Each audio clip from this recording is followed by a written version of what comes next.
Uma coisa que sempre me incomodou em arquitetura e construção civil em geral eram aquelas paredes que queriam ser mais rústicas e coisa e tal, que eu até acho bonito, aqueles tijolos expostos, ou mesmo uma parede de pedra exposta. Só que, ao invés deles efetivamente construírem uma parede de tijolos e deixarem e não passarem reboco por cima ou qualquer coisa do tipo, eles só faziam a parede normalmente e por fora colocavam assim as mini pedrinhas ou uns mini tipo azulejos de tijolo para ter só a aparência estética por fora. Ou isso é claro se eles não colocam só um adesivo por cima e pronto. E hoje eu sei que isso me incomoda porque a princípio isso era a norma, né? Todo lugar que você vê é mais ou menos assim. Só que em alguns lugares onde eu fui, eu vi que a coisa, na verdade, era real. A parede visivelmente era feita de tijolos e só deixaram exposto. Ou você vê um muro feito de pedra verdadeiramente.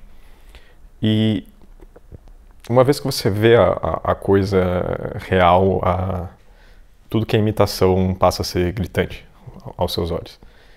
E, é claro, no mundo moderno e hoje em dia muitas pessoas vão defender, né? Ah, mas isso é mais barato, né?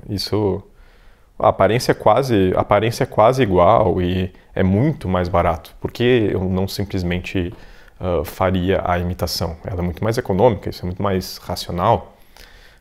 Posso gastar esse dinheiro em outras coisas que são mais importantes e tal. E ok, mas para quem tem a experiência de ter contato com as duas coisas, a diferença não é só aquela diferença monetária, é muito mais. Eu mesmo aqui em casa tenho alguns móveis de MDF e eu tenho a sorte de ter um móvel de uma madeira que nem é nobre nem nada, mas que eu uso todo dia, que é uma sapateira. E só de sentar na sapateira, só de olhar, interagir, tocar nela, já dá é como se tivesse um respiro de sanidade em meio a esse mundo de caos, assim. É totalmente diferente quando eu olho pro meu móvel de MDF, tipo, é só um móvel qualquer, assim. Então, e talvez isso seja um pouco difícil de explicar para as pessoas hoje em dia, talvez não para as queridas pessoas que estão assistindo esse vídeo, mas o mundo de hoje em dia é um mundo que preza muito mais realmente a aparência do que a coisa em si. Eu poderia puxar que desde o nosso querido Immanuel Kant, ele mesmo já colocava, né, que você não consegue saber a coisa em si mesma, você só consegue saber a aparência, o fenômeno daquilo. E talvez não da forma com que ele realmente pensava a sua filosofia, mas esse adágio acabou se tornando popular na mentalidade atual. E é claro, pode aparecer até nas coisas externas, assim, até é um problema menor, assim. Mas o problema é que isso acaba se aplicando nas próprias pessoas. Então, ao invés das pessoas quererem ser boas, elas preferem parecer boas. E é claro, isso não é um problema de hoje em dia, desde Platão, que é o nosso primeiro filósofo que escreveu, ele já coloca lá na própria República que é justamente o problema, ele está discutindo se a justiça realmente deve ser perseguida e se a pessoa tem que ser realmente justa ou se basta parecer justa.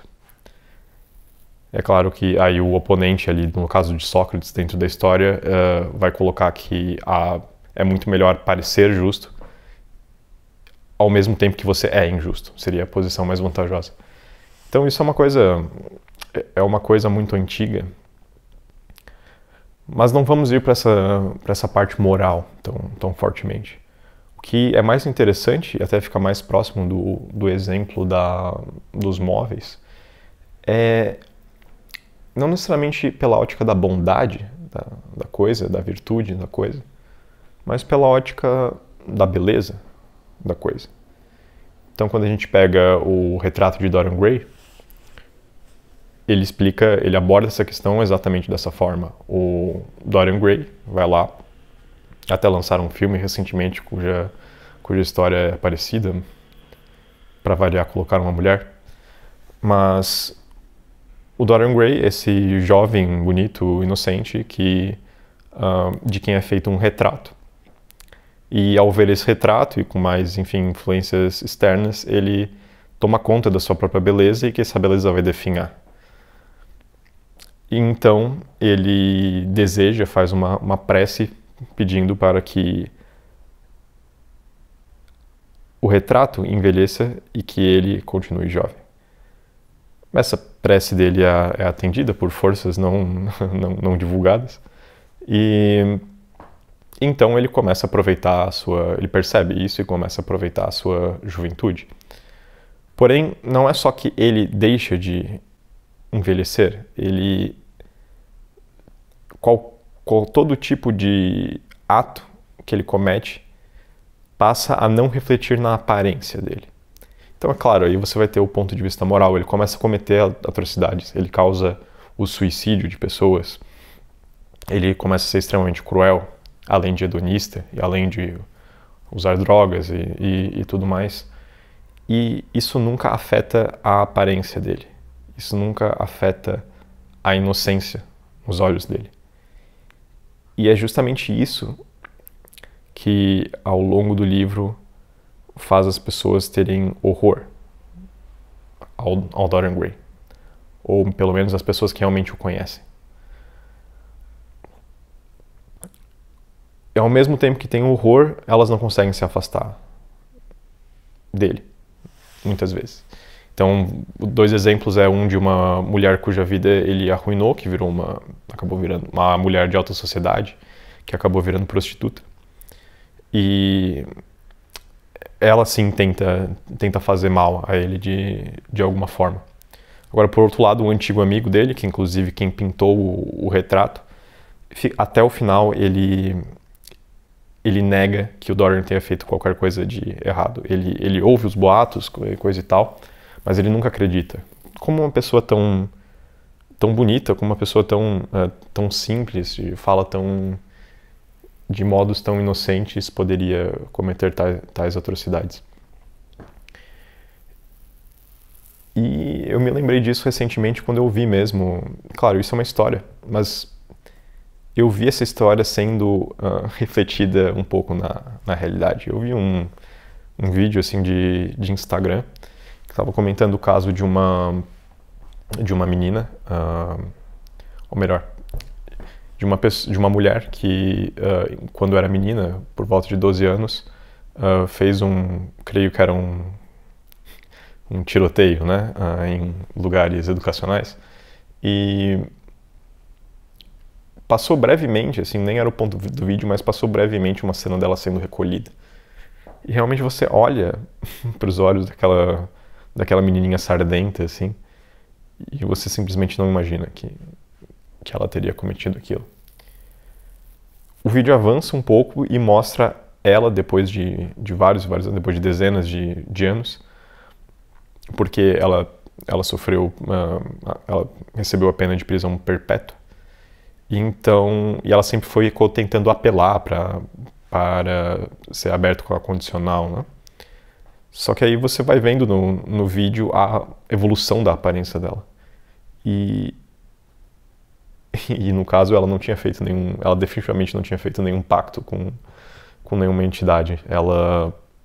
Aquela menininha inocente, mesmo na foto seguinte, ela já fica bem deformada e não velha. Os olhos dela parecem olhos de uma pessoa má, assim. E essa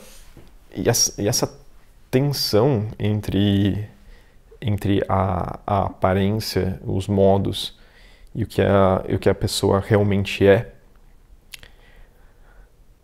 a diferença entre a aparência e a realidade é o que a gente precisa começar a retomar nos dias de hoje. Então, é claro, posso puxar o exemplo, o exemplo que talvez todos estejam cansados de saber, que no Instagram, por exemplo, a vida das pessoas, as pessoas não são o que elas mostram, né? A vida das pessoas não é daquele jeito. E aí nós ficamos encantados por uma aparência e achamos que aquilo é a realidade. E o que eu quero propor mais praticamente, talvez para vocês, é esse exercício que eu venho fazendo há muito tempo, que é tentar desenvolver esse faro para as coisas reais. Nesse caso de Instagram, às vezes é muito claro, né? Você vai lá e tem alguns perfis que as falas da pessoa, os modos da pessoa são extremamente estereotipados. Dá pra ver que aquilo não é uma coisa verdadeira. E o certo, é claro, é se afastar dessas coisas. Mas na realidade, também, é claro que não tem condição, mas tentem comprar móveis melhores, tentem comprar um móvel de madeira de verdade, por exemplo. Ou até as roupas que as pessoas vão comprar. Hoje em dia, as pessoas prezam muito na aparência do negócio e não prezam pela qualidade do material, por exemplo, que inclusive aí não é nem questão de problema de dinheiro, né? Problema econômico muitas vezes, porque uma roupa de melhor qualidade muitas vezes dura mais do que uma de pior qualidade. E também na personalidade das pessoas. Aí não só pessoas de Instagram, mas as famosas máscaras que dizem que as pessoas têm, que as pessoas usam. Será que as pessoas, quando agem com você, realmente estão sendo sinceras? Ou melhor, quando você age com as outras pessoas, você realmente está sendo sincero? Você realmente diz o que você acha? Você mente? Você age, por exemplo, como se importasse com alguém, na verdade você não se importa? É claro que não estou dizendo para arrancar totalmente qualquer norma de bom convívio, mas isso vai ajudar até você conhecer a si mesmo, né? O clássico ditado lá no pórtico do templo no templo de Apolo, em Delfos, né? Conhece-te a ti mesmo. E se você não entende, mas se você não conhece a si mesmo, a pessoa necessariamente acaba se tornando uma caricatura do que ela viu na internet, do que ela acha que do que deu certo, do que trouxe para ela mais vantagens sociais no convívio dela e tudo isso. E um terceiro ponto, que talvez seja até o mais fácil de tudo isso, é que é o que me atinge muito, é tentar ter um faro para essas pessoas realmente sabem do que elas estão falando. Porque hoje em dia, pelo menos nos ciclos em que eu habito, é muito comum pessoas se bancando de intelectual e tudo mais. E mesmo fora desses ciclos, é muito comum as pessoas quererem dar a sua própria opinião. E as pessoas dão a sua opinião, que não é sua, é uma opinião que ele ouviu de relance em outro lugar e agora quer repetir para tentar impressionar alguém. E talvez de todas as dicas que eu dei agora, essa seja a mais fácil de você começar a perceber se você colocar algum mínimo de esforço, assim. Se você só começar a prestar atenção, você vai ver que você vai conseguir ver quando a pessoa está só usando frases prontas ou modificações de frases prontas. Comece a treinar a memória, comece a lembrar, por exemplo, das opiniões sobre determinado assunto que várias pessoas dizem. Quando você vê que todas as pessoas estão tendo a mesma opinião, ou uma opinião diametralmente oposta, né? Quase dialeticamente oposta, você começa a perceber que aquilo são só dois lados de uma narrativa padrão, assim. E normalmente esses dois lados estão errados, né? Mas não é esse o ponto. O ponto é ver se a pessoa realmente sabe do que está falando.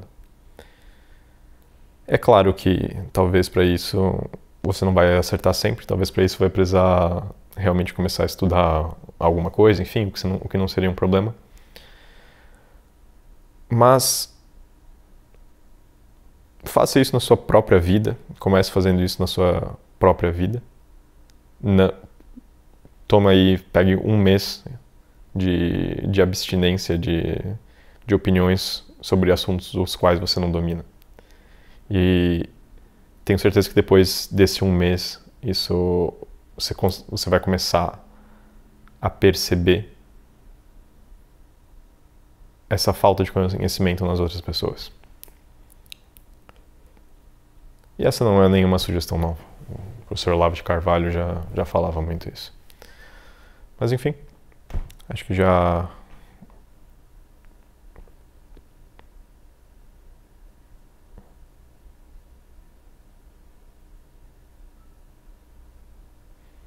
falei demais. Tá aí uma reflexão sobre a verdade e a falsidade.